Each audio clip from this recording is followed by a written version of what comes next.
ഇല്ല, എല്ലാം കഴിയാനിരിക്കുകയാണ്. അതിരിക്കട്ടെ, നിങ്ങൾ എന്തിനീ രാജപുത്രിയെ ത്രാസിലിട്ട് തൂക്കി പുടവ ഉടുപ്പിക്കുന്നത്? കുഞ്ഞിക്കഞ്ഞിയെ എനിക്ക് വിവാഹം കഴിച്ചു തന്നൂടെ? തമ്പിക്കുട്ടി എന്തിനു സംശയിക്കുന്നു? നിശ്ചയമായി തൃപ്പംകോട്ടപ്പന്റെ തിരുനടയിൽ വെച്ച് വീണ്ടും ആനപ്പോര് നടത്തും. അതിൽ തമ്പിക്കുട്ടി ജയിച്ചു വന്നാൽ ആ ക്ഷണം. എന്തിനീ ആനപ്പോര്? കണ്ട നാട്ടിൽ നിന്നെല്ലാം കുറെ കൂലിച്ചക്കന്മാരെ കൂട്ടാൻ. അല്ല തമ്പിക്കുട്ടി, നേരെ മറിച്ചാകാൻ. തൊലിവെളിപ്പുണ്ടെന്നോ തടിമുടുക്കുണ്ടെന്നോ രാജകുലത്തിൽ പിറന്നോ എന്ന് കരുതി ചെങ്കോലം പിടിച്ചു വരുന്ന വ്യക്തികൾക്ക് എന്റെ മകളെ കൊടുക്കാതിരിക്കാൻ. എന്റെ മകളുടെ കഴുത്തിൽ താലി കെട്ടുന്നവൻ അഭ്യാസിയായിരിക്കണം, ധീരനായിരിക്കണം, ക്ഷമയുള്ളവനായിരിക്കണം. ഞാനിതെല്ലാം അർഹിക്കുന്നില്ലേ?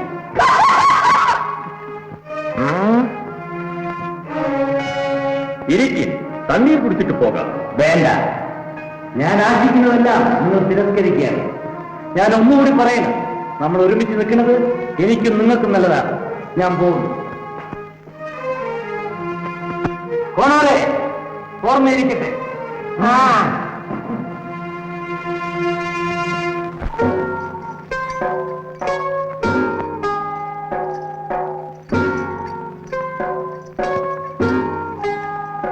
ചന്ദ്രപ്പാ, എന്തോ അമ്മ അവന് വല്ലാണ്ട് തണ്ണീർ ദാഹിക്കണം. ഈ സൈത്തങ്ങിന്റെ അരികെ ചേർത്ത് 2 ഇളനീരിട്ടോളൂ. ഒടേക്കാരനോട് പറയുകയും ചോദിക്കുകയും ഒന്നും ചെയ്യണ്ടേ? ചോദിച്ചും പറഞ്ഞു ഒടേക്കാരൻ എത്തുമ്പോ കൊണ്ടും ചേട്ടയും കൊടുത്തേര്. പിന്നെ മുറുകൂർത്ത പറഞ്ഞേക്കണം, ദൈവം തമ്പുരാന്റെ മണ്ണ്, ഈഴത്ത് നാട്ടിൽ നിന്ന് ഒഴുകി മുളച്ച തെങ്ങ്, മണ്ണിന്റെ ഗുണം കൊണ്ട് മുളച്ച തേങ്ങ. വേണയിട്, അല്ലേ നടാ.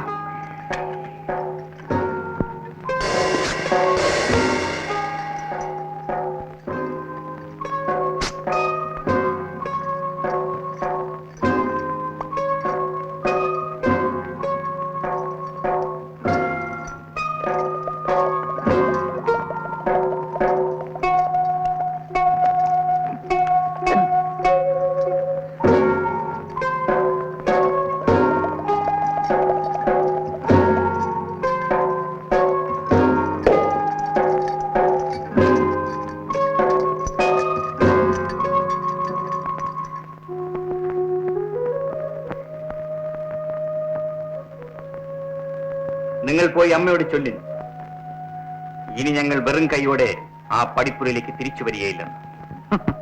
നനച്ചതിൽ കൂടുതൽ ചൂണ്ടയിൽ കൊളുത്തി, അതിനാൽ തെല്ല് സമയമെടുക്കുമെന്ന് ചൊല്ലീൻ പാണരെ. വേണ്ടതുപോലെ അടിയൻ ചെന്ന് ഉണർത്തിച്ചോളാവേ. അപ്പോ കോനോരെ, മാധു, കേശു, ചേകോന്മാർ അങ്ങോട്ട് വിടകൊള്ളട്ടെ. അങ്ങനെ ആവട്ടെ.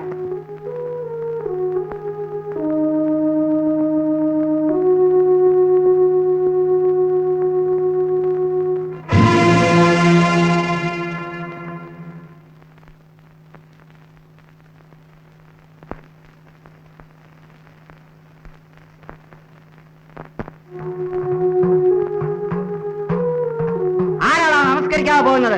അവിടെ പാടാറ്.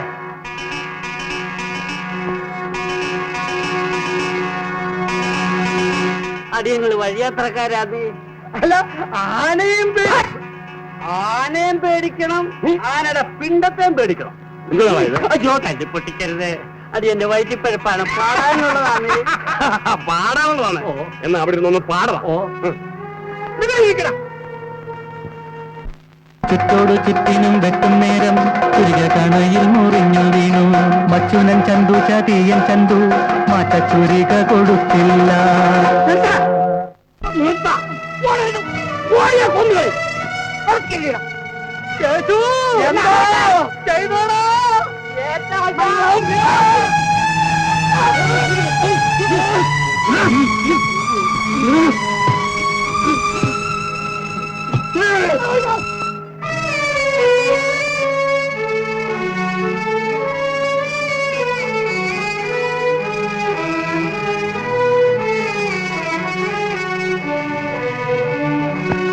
നമ്മുടെ കൊട്ടവാതിൽ കൂടി ഇങ്ങനെ ആരും പാടിപ്പോയിട്ടില്ല. എന്താണ് അവൻ പാടിയത്?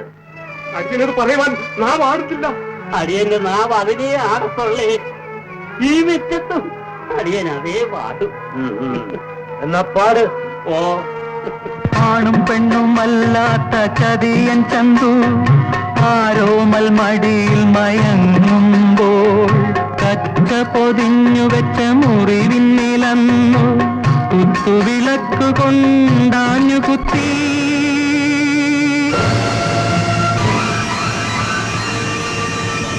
ആണും പെണ്ണുമല്ലാത്ത ചതിയൻ ചന്തു ആരോമൽ മടിയിൽ മയങ്ങുമ്പോൾ കച്ച പൊതിഞ്ഞു വെച്ച മുറിവിന്നിലന്നു കുത്തുവിളക്ക് കൊണ്ടാഞ്ഞു കുത്തി.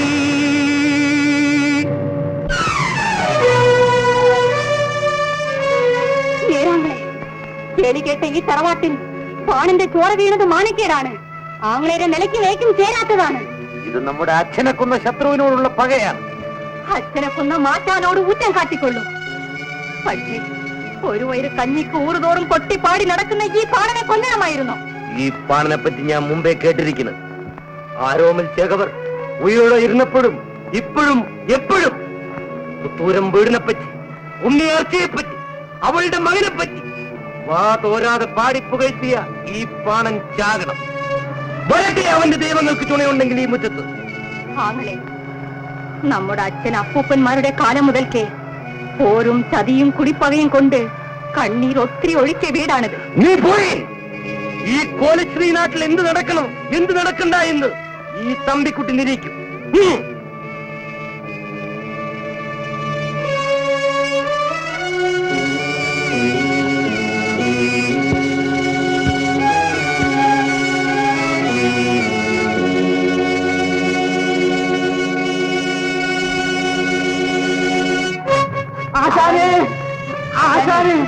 നമ്മളെ പാടിനെ പിടിച്ചോണ്ട് പോയി. ആരെ? എന്തിന്? തമ്പക്കുറ്റിയുടെ കൊലപാതകത്തിലൂടെ പുത്തൂരം വീടിനെ പറ്റി ഒന്ന് പാടിപ്പോയി. നമ്മുടെ പാണനെ പിടിച്ചോണ്ട് പോയി. കോട്ടവാൾക്കാർ പിടിച്ച് അകത്തേക്ക് കൊണ്ടുപോയി. അത്രയ്ക്കായോ? കോലശ്രീ നാട്ടിൽ പുത്തൂരം വീട്ടിനെ കുറിച്ച് പാടിക്കൂടുന്നു. ഇനിയും ഞങ്ങൾ പാടും. എവിടെ കണ്ണപ്പുണ്ണി?